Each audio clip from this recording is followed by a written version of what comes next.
Donc, je vais pas refaire le coil. Hein, le coil, c'est bon. De toute façon, c'est indestructible, un coil. Indestructible. Ça fait au moins 6 mois que je l'ai celui-là. Donc celui-là, c'est 11 tours. Je vais pas pouvoir bien zoomer. Non, si ça va aller. C'est 11 tours, ça. 11 tours. Espacés entre le trou de la cheminée et du coil de 5 mm. De chaque côté. Hein, c'est équidistant. C'est quasiment pareil. Voilà. Donc 5 mm de chaque côté. 11 tours. Ce qui nous donne 0,86. Voilà.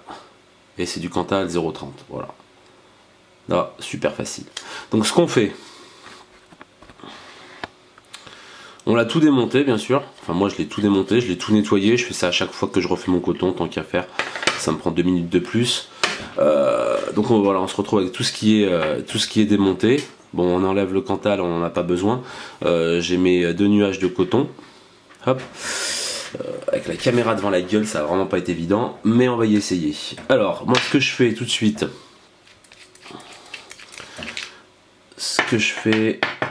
c'est qu'on va faire un petit dry burn pour la résistance. Bon, j'ai ma batterie qui est à moitié morte sur le Gus là, mais pour faire un dry burn, ça sera très bien. Ça suffira. Ouais. Je crois qu'elle est vraiment morte, ma batterie. Donc, bon, on va pas faire ça. Je vais faire ça avec le Tree of Life. Voilà. Ce Gus là, il commence à me chauffer la tête. J'ai l'impression qu'il bouffe plus de batterie qu'autre chose. Alors, tac. Voilà.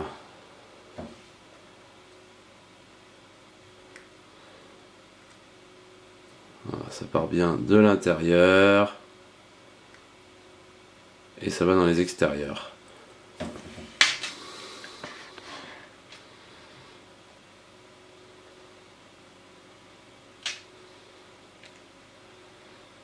Voilà, donc là on a fait un bon dry burn.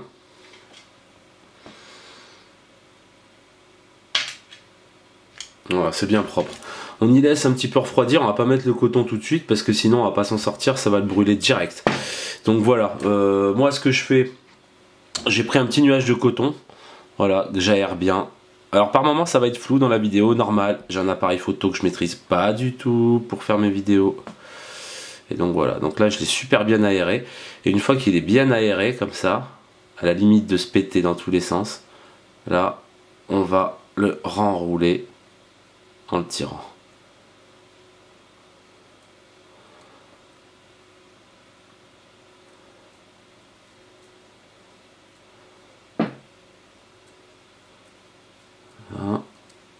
J'ai humidifié un petit peu là pour y faire une pointe normale, comme pour tout, hein. Voilà, j'y tire un peu dessus.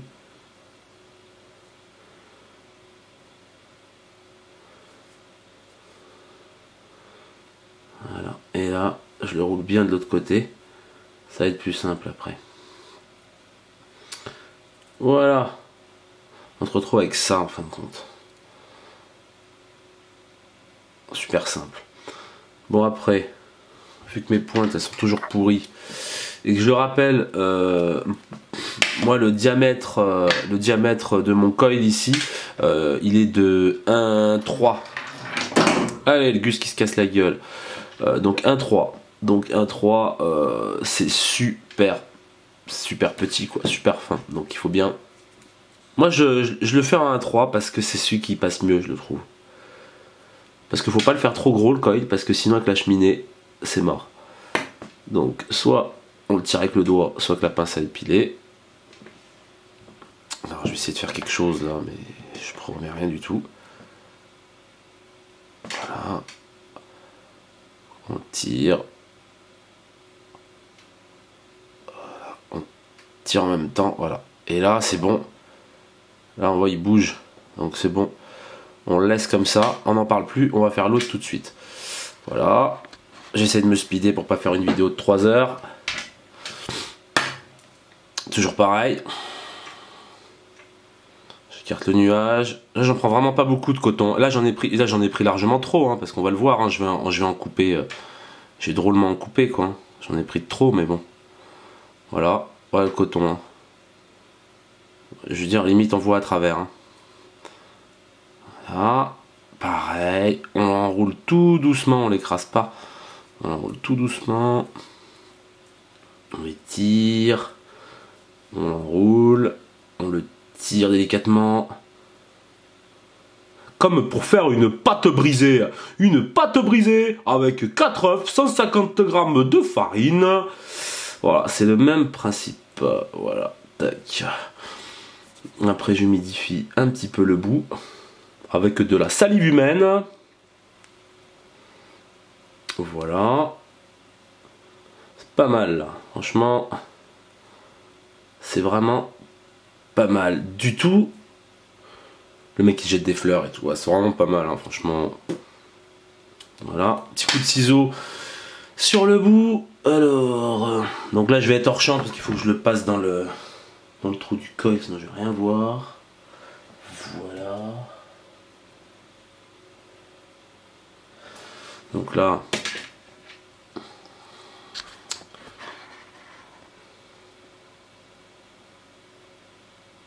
tac. Donc il faut faire très attention à ce que ça abîme pas le coil, que ça ne bouge pas. Il faut que ça puisse bouger, quoi, mais pas trop non plus. Hein. Voilà. Là, moi je dis, c'est vraiment pas mal là. Voilà. Donc après on fait comme ça. Voilà. Après, moi comment je fais, c'est ça l'important.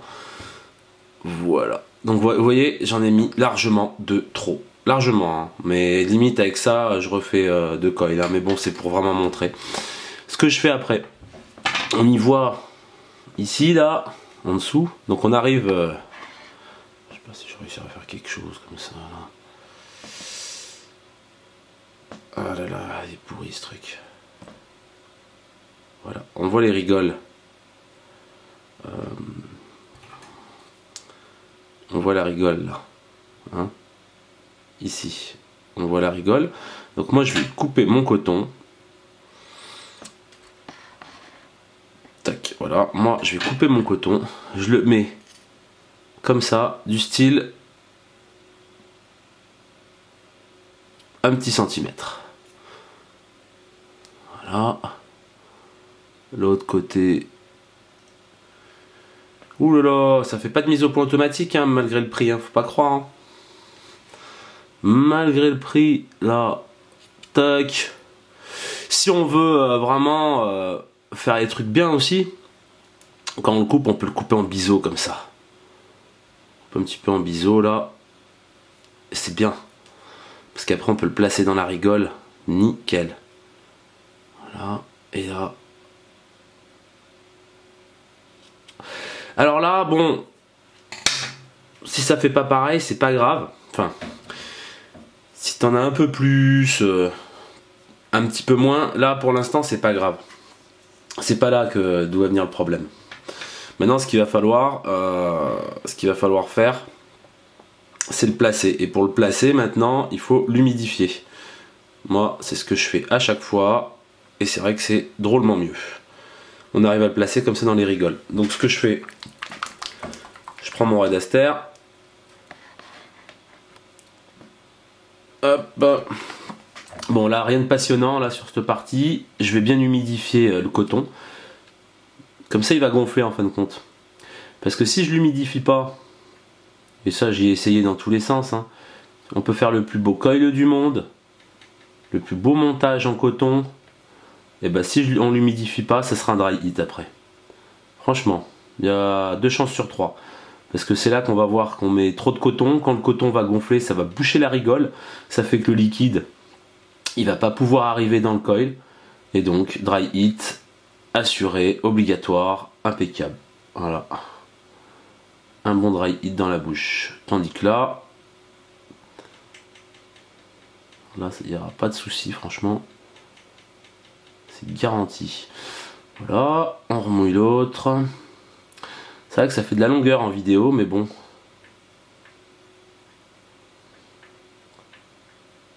Voilà, bien humidifié.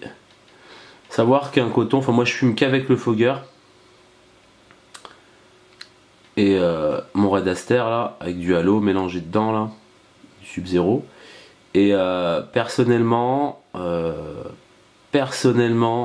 le coton, je le garde à peu près, ouais, je le garde au max 15 jours. Et 15 jours, franchement, il est dégueulasse après. Déjà, on sent au bout de la deuxième semaine que déjà le goût, il est dénaturé. Bon, alors là, comme par exemple là, j'ai mis trop de coton. Donc c'est pas un problème. J'ai mis trop de coton. On va prendre un coup de ciseau, on va pas avoir peur. Hop là. Voilà, et je l'ai coupé. Voilà. Il y en a trop toujours, mais c'est pas grave. Il y en a drôlement moins.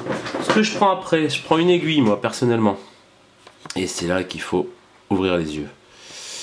J'espère que ça va faire quelque chose de propre. Donc là, je prends une aiguille.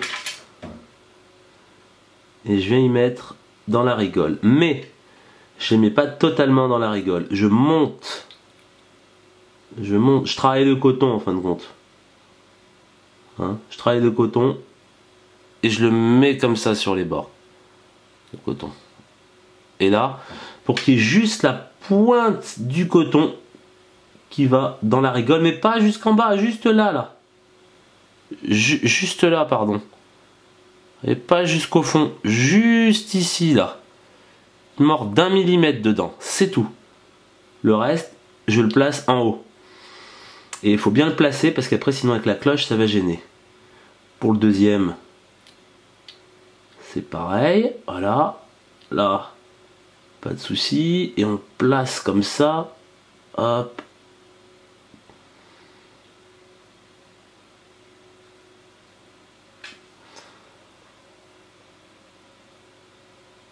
Voilà.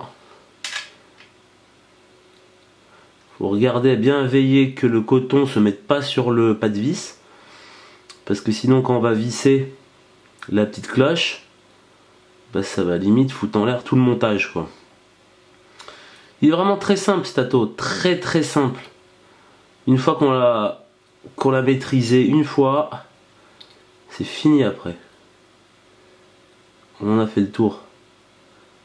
Le tout est de comprendre juste qu'il faut pas trop en mettre de coton. Et là par exemple dans celui-là c'est le parfait exemple, j'en ai trop mis. Donc ce qu'il y a, alors c'est où on le coupe, ou alors moi je le passe un petit peu en dessous. Putain merde, je filme mais je suis pas dans la caméra là.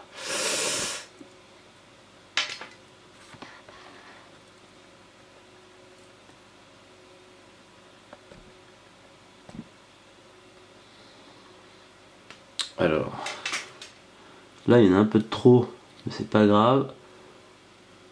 Soit on le place et on le fait bien remonter comme ça, soit sinon si on est sensible on peut encore y refoutre un coup de ciseau. Alors dans ces cas là on le remet bien droit, on tire pas trop dessus sinon ça va enlever l'autre côté. Et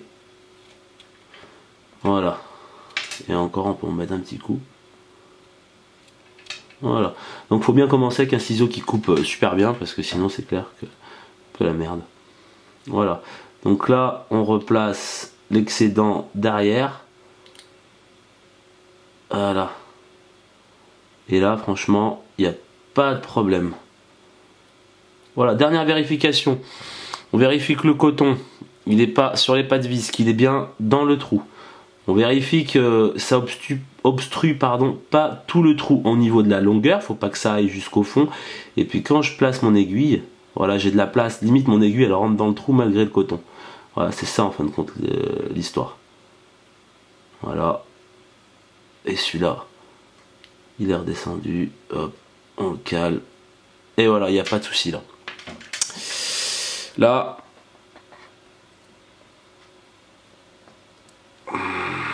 alors,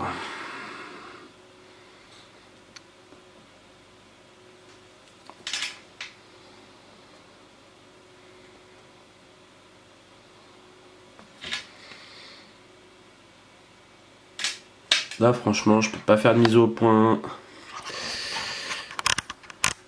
c'est un peu chiant l'histoire.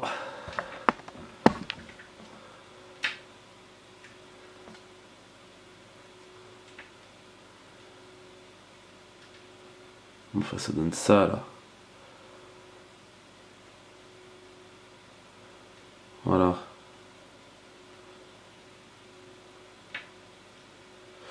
Et après, c'est sûr que plus on aura en haut, limite, ça fait une bonne réserve de juice comme ça. C'est pas un problème comme ça. Bon, après, ce qu'on fait, c'est qu'on met la cloche. Donc, on va mettre le fogger dans le bon sens. C'est pas un drame si on le met dans le mauvais sens. Hop. Donc là, on voit que ça va gêner. Voilà. Moi, je dévisse. Comme ça, je tombe bien dans le pas de vis et je revisse. Après, on fait comme on veut. Là, on peut visser quand même bien fort, pas trop comme un sourd. Là, je remets une goutte en plein milieu du coil. Voilà.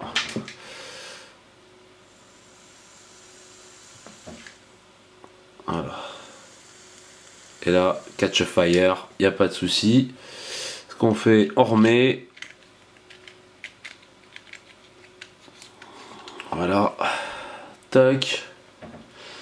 Donc on remet tout. On remet la bague d'Airflow. On remet la bague du tank Pyrex. Voilà, on y visse. À l'occasion, on s'en met un petit peu plein les doigts, hein. Faut pas hésiter, ça fait toujours plaisir. Voilà. Et on revisse le tout. Voilà. Là, je redévisse parce que je vais y finir en fin de compte à la main.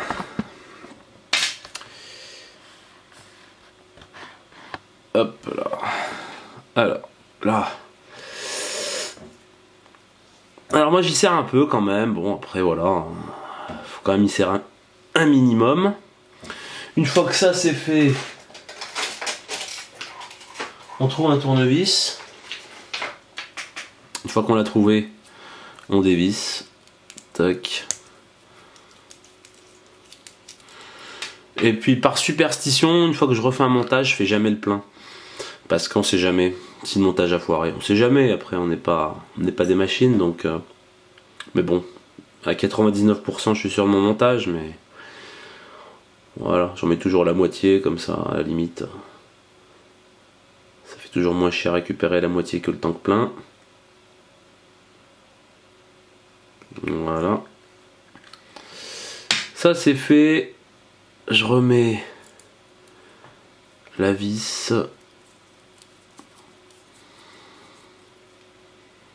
Voilà.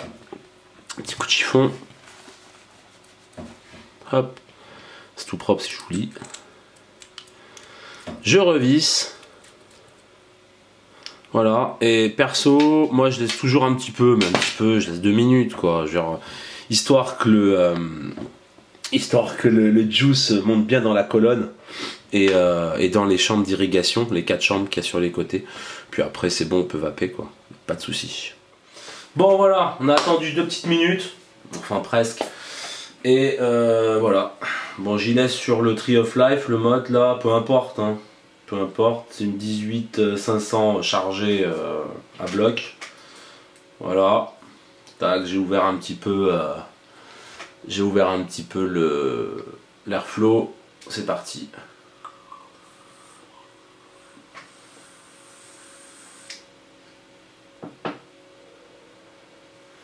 Voilà.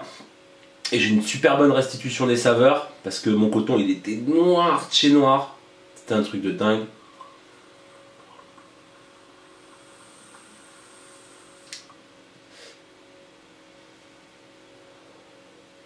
Voilà.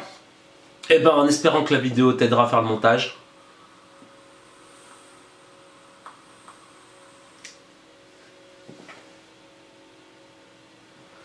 Voilà. Ciao bambino.